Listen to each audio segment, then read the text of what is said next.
بسم اللہ الرحمن الرحیم۔ السلام علیکم۔ امید کرتی ہوں کہ آپ سب خیر خیریت سے ہوں گے۔ غرور کا انجام ایک سچا واقعہ۔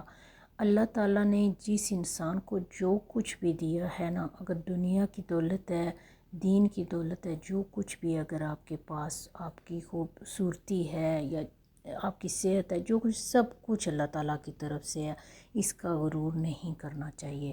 جو شخص غرور کرتا ہے اللہ تعالیٰ اس سے وہ نعمت چھین لیتا ہے۔ اللہ تعالیٰ ہم سب کو معاف کرے اور عاجزی میں زندگی گزارنے کی توفیق دے، آمین۔ بنی اسرائیل میں ایک شخص تھا جو بہت بڑا ہی نیک، عابد اور زاہد تھا۔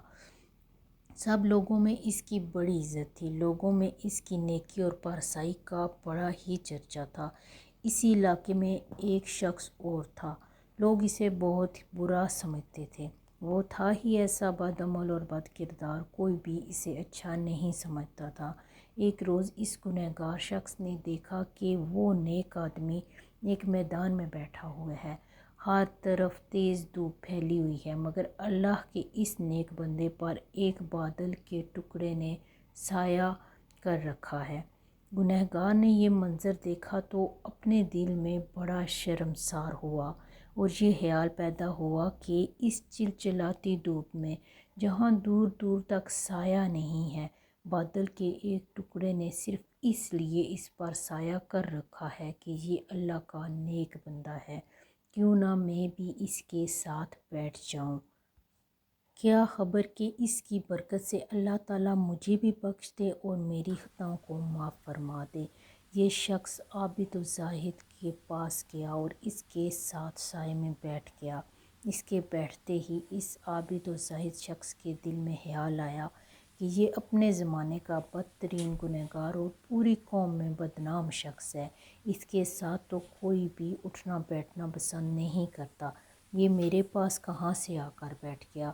یہ خیال آتے ہی اس نے اس رسوا زمانہ کو اپنے پاس سے اٹھا دیا۔